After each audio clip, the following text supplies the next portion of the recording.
la vie chrétienne est un combat. Un combat contre l'impureté, un combat contre le mensonge, un combat contre l'esprit du mal. Dans ce combat, une arme nous est donnée, la parole de Dieu. Et par cette parole, nous pouvons amplifier notre connaissance de Dieu et combattre l'esprit du mal. Je rentre de Rome, là, cette nuit, et je savais prendre ce qu'on peut dire en français la température du Saint-Siège, et c'est vraiment une température abominable. En plus de changer la messe, on change la doctrine, et on nous emmène vers des propositions qui sont tout à fait inadéquates à l'éclairage catholique. Rome a perdu la foi. Et ça, plus ça va, plus on s'en rend compte. Même nous avons fait quelques achats dans des magasins de vêtements ecclésiastiques, et un monsieur que je connais depuis une quarantaine d'années nous a dit, mais je suis romain, je ne me reconnais plus dans l'église. Je suis romain, je suis catholique romain, je ne sais plus ce qu'il faut faire. Alors il y avait que, c'est vrai, il y avait un monde fou pour entrer à Saint-Pierre. Mais les femmes décolletées, les hommes en short, comme si on rentrait dans un musée quelconque. On a perdu le sens du sacré, on a perdu le sens de la foi. Lorsque j'ai rencontré certaines personnes et j'ai écouté parler le compte rendu de la première partie du synode, la deuxième qui commence demain, c'est pas possible. Alors, lorsqu'on sait que celui que l'on proclame pape, François Ier, qui devrait être le défenseur de la foi, ce qui devrait maintenir la doctrine, commence à dire, oh, les prêtres, si on en a besoin, après c'est pas utile. Il vaut mieux des diacres, parce que les diacres, au moins, ils connaissent la vie. Les diacres, ils sont mariés, ils ont des enfants, ils souffrent la vie de tous les jours, ils travaillent, tandis que fait le prêtre? Il reste dans son presbytère. Moi, je veux bien. Mais alors, à ces conditions-là, qui réunissent ce concile et qui donnent la permission aux prêtres de se marier. Au moins, il y aura des prêtres qui auront des enfants, des femmes, et tout ce qui s'ensuit. On ne sait plus où on va. Un jour c'est blanc, l'année c'est noir. Le jour après c'est vert, le jour après c'est violet. On ne sait plus ce qu'il faut faire avec l'Église d'aujourd'hui. Alors d'un côté, on nous dit, ah, gardez la tradition, gardez la tradition. Et comme j'ai dit au père qui était avec moi, on nous ouvre la porte pour entrer dans l'Église, mais on ferme la porte pour qu'on n'en sorte plus. Non, mais on est dans une situation rocambolesque. L'Église est tout à fait anéantie par l'hérésie. Parce que l'Église a voulu devenir humaine. Lorsque on entend parler, je reviens par celui qui devrait être le symbole de la doctrine, en disant, mais après tout, deux personnes du même sexe qui s'aiment, on ne peut pas leur empêcher de se nuire. Je ne sais pas. Moi, au catéchisme, en théologie, en séminaire, on m'a appris que le mariage, c'était pour la procréation. Eh bien, comme j'ai dit, j'ai eu un problème une fois ici avec le monsieur de la fête qui voulait se bénir. J'ai dit non. Ils ont déposé plainte contre moi pour homophobie. J'ai dit aux gendarmes, moi je n'ai aucun problème pour les bénir. Le jour où on est Dieu pourra partir. Parce que pour moi, le mariage c'est ça, c'est autre chose. Et tout va mal parce que l'Église veut devenir humaine. L'Église voulant prendre une position humaine, elle oublie Dieu. Elle oublie Dieu. C'est une chose compréhensible. Elle est comme l'évangile d'aujourd'hui. Eh bien, Dieu nous a donné des talents. Il nous les a prêtés, ces talents. Et il nous demande de les rendre. Et on dit, mais je ne peux pas nous les rendre parce que je les dispersés. Il nous pardonne. Mais on en a prêté à d'autres de talents. On ne lui pardonne pas. Mais qu'est-ce qu'il fait Dieu? Il punit. Alors, on est noyé sous la pluie, on a des incendies à droite, des tremblements de terre à gauche. Et, lorsqu'on lit dans ce testament, il est dit que le monde serait purifié par le feu, puis par l'eau. Eh bien, il y a des incendies dans le monde entier, et l'eau qui ravage de partout. Et il y a même un passage dans l'Ancien Testament, que j'ai essayé de retrouver tout à l'heure, mais que je retrouverai plus tard, où la première tente d'alliance, où, avant que le temple de Jérusalem soit construit par Salomon, il y avait l'arche abritée sous une tente. Il y a eu un tel orage que la tente a été emportée par les eaux. Et Dieu, Yahweh, aurait dit à Moïse, l'eau nettoie les péchés de l'humanité. Et bien quand les églises sont inondées, c'est que pour purifier les péchés qui ont été commis dedans. un tel point de faiblesse humaine qu'on perd tout. On a perdu le sens propre du sacré. Mais même le sens de la famille. Lorsque vous voyez que des enfants insultent les parents, ben c'est inadmissible. Moi, si j'avais eu le malheur d'ouvrir la bouche de ma mère, je me recevais 2 virassolets comme on dit chez moi, je me taisais. Maintenant, si on a le malheur de toucher un enfant, il fait le 117, je ne sais pas quoi, et c'est les gendarmes qui arrivent. C'est tout pareil comme ça. On a perdu toutes les valeurs fondamentales. Pourquoi? Parce que l'Église ne fait plus son travail. Les églises brûlent, on dit, oh, c'est des détraqués. Une mosquée est touchée, ah, c'est du racisme. On tue les prêtres à Toul, il y en a un qui a été tué dans la région d'Avignon. En Afrique, on les met dans les églises, on les fait brûler dans les églises. On dit rien. C'est des fous qui font ça. Mais si par malheur on insulte un imam, ça remonte jusqu'au chef de l'État et c'est du racisme. Non, notre civilisation est ça. Quand on lit les écrits de Léon XIII, on s'aperçoit que ce qu'il a prévu les 100 ans, ça arrive vraiment maintenant. Léon XIII, je l'ai déjà dit, je le répète, Léon XIII finit sa messe dans la chapelle papale, il sort de la messe, il va déshabiller, puis il entend parler dans la chapelle. Il regarde, personne. Il dit, bon Dieu, c'est une illusion. Et il entend parler. Il va, et 2 voix sortent du tabernacle. Une voix douce, une voix dure. La voix dure disait, je vais détruire ton église. Et la voix douce lui dit, essaye, je te donne 100 ans.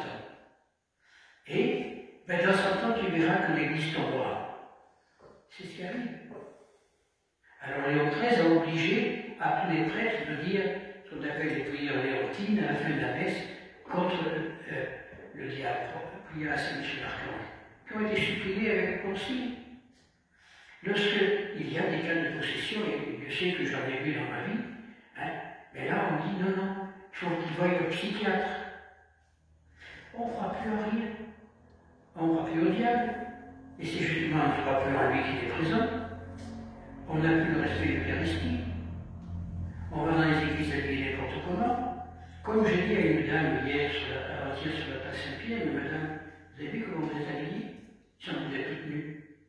Ah, mais moi je suis une femme libre. Oui, mais est-ce que vous irez comme ça devant le président de la République? Mais vous rigolez. Je ne me regarde pas comme ça devant le président de la République. Et celui qui est dans cette maison-là, il est au-dessus du président de la République. Et vous vous promenez comme ça? Elle est partie en disant, pas contente, mais c'est malheureux. On n'a plus de respect de rien. Comment voulez-vous après que les enfants vous respectent si vous-même vous n'avez pas respect de votre propre personne? Tout est lié.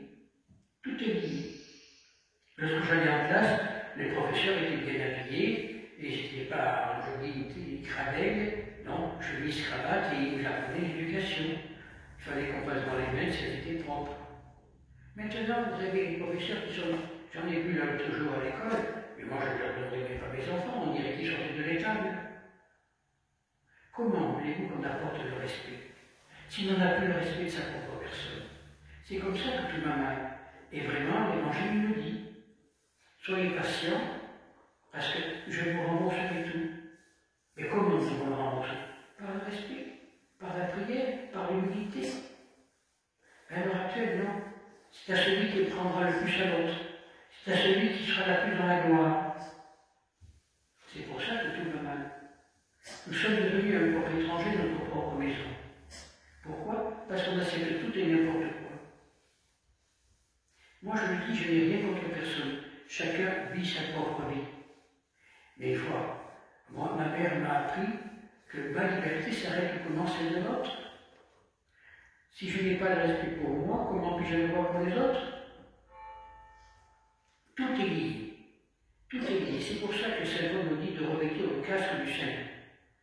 De pouvoir revêtir le bouclier de la foi. Zéler dans l'Évangile. Alors je disais dans ma voiture avec le Père, une chose que je ne comprends pas, parce que le Père toute la journée dit que j'ai avec son téléphone. Eh bien, si c'est complètement ridicule. Ah oui, mais c'est la nouvelle évangélisation. Parce que les apôtres, quand au début de la terre, ils avaient dit WhatsApp ou je ne sais pas quoi, Apple ou je ne sais pas quoi. Et pourtant, ils ont évangélisé le monde. L'évangile descend jusqu'en Afrique du Sud, jusqu'au Japon. Et maintenant qu'on peut zapper tout ce que l'on veut, il n'y a plus rien. Donc, il faut un petit peu réfléchir. Il faut savoir, comme nous dit Saint Paul, chausser le zèle de la foi, le zèle de l'évangile. On n'a pas besoin de technologie. On n'a qu'à vivre.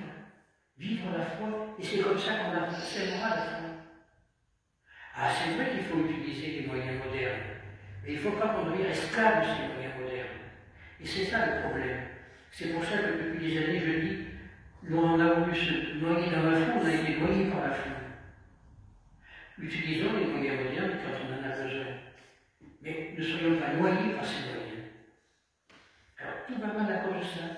Alors, résistons, luttons jusqu'au bout, tenons ferme pour la ceinture de la foi et de la vérité, comme dit Saint Paul, pour que nous puissions tenir devant les ruses du diable. La chrétienté, comme j'ai dit au début, c'est un combat contre l'esprit du mal. Ce combat, notre arme principale, c'est la parole de Dieu. Si on est chaussé du zèle de l'évangile de la paix, si on a ce bouclier de la foi avec nous, si on est capable de revêtir le casque du salut et le glaive de l'esprit, la parole de Dieu, et l'annoncer et la vivre. Ah, c'est pas toujours facile, parce que on entend beaucoup de choses dans le monde d'aujourd'hui. On attaque le pauvre abbé Pierre, maintenant qui est mort, qui ne peut pas se défendre. On attaque une quantité de prêtres sur leur mœurs éventuelles ou autre chose. Mais pas ils sont morts. Donc ils ne peuvent pas se défendre. C'est facile d'accuser les gens. Mais on peut tromper les hommes, mais Dieu ne le trompe pas. On aura des comptes à lui rendre au bon Dieu. Il va nous dire, mais qu'est-ce que tu as fait? Qu'est-ce que tu as dit? Il va nous dire, descendez de votre monture, venez à ma rencontre, vivez comme un enfant, pur, sans tache, et je serai avec vous. C'est ça qu'il nous dit Jésus. Il ne demande pas de faire autre chose que de l'aimer, comme il nous aime. Seulement, c'est tellement facile qu'on n'ose pas le faire. Alors on va monter sur la Lune, on va aller dans Mars, on va aller dans Jupiter et dans toutes les autres planètes, espérant trouver quoi? On ne sait pas. Mais je me souviens de Gagarine, quand il est arrivé sur la Terre, ah, je n'ai pas rencontré Dieu. Je ne l'ai pas vu dans les étoiles. Alors, je ne sais pas si vous avez entendu parler des chemins Kyr. Chemin Kyr était un drôle de phénomène, qui était le maire de Dijon, député, a répondu, excusez-moi ce que je veux dire, c'est pas très poli, mais il a répondu au député qui lui disait ça, monsieur le député, mes fesses, est-ce que vous les avez vues? Mais monsieur Chamanjali, pourtant il résiste. C'est vrai, on est en train de monter de partout pour démontrer le contraire de la vérité. Alors, si on n'a pas la prière pour nous accrocher à la vie, si on n'a pas cette arme fidèle de la prière, même si on ne récite pas les rosaires tout entiers toute la journée, mais qu'on rumine, comme disent nos frères orthodoxes, qu'on rumine la parole de Dieu. Au Mont Athos, les moines du Mont Athos, qui est une île qu'avec des moines, ils ruminent la parole de Dieu, ruminent le nom de Jésus toute la journée. Jésus, Jésus, Jésus, Jésus. Et on est rempli de Jésus. Sur la transpiration, sur la respiration, sur le battement du cœur, Jésus est présent. C'est comme ça qu'on pourra chasser, c'est ça le glaive de l'esprit, on pourra chasser le malin de notre vie et être fils de Dieu dans toute la vérité, sa grandeur et sa splendeur, si nous sommes remplis du nom de Jésus. Et c'est par ce nom qu'on vaincra. Ce n'est pas le nom de l'autre, ce n'est pas Mao, ce n'est pas Lénine, ce n'est pas Khrouchtchev ou Mitterrand ou Macron qui nous donneront du mal. Non, c'est Jésus. C'est à travers Jésus qu'on va grandir. C'est à travers Jésus qu'on recevra les grâces. Ce n'est pas Macron qui nous ouvrira la porte du paradis. Ce n'est pas Lénine qui nous empêchera de trébucher. C'est Dieu qui a donné ordre à ses anges de porter en toutes ses voies pour qu'à notre pierre le pied ne heurte. Alors prions. Prions ce 21e dimanche après la Pentecôte, à 2 jours de la fête de la maternité de Marie, mais pour que nous soyons remplis de la grâce de Dieu, que nous soyons vraiment remplis et que nous soyons formés pour pouvoir annoncer l'Évangile à nos frères, que nous soyons capables de nous revêtir du casque du salut pour annoncer la bonne nouvelle à nos frères, ainsi soit-il.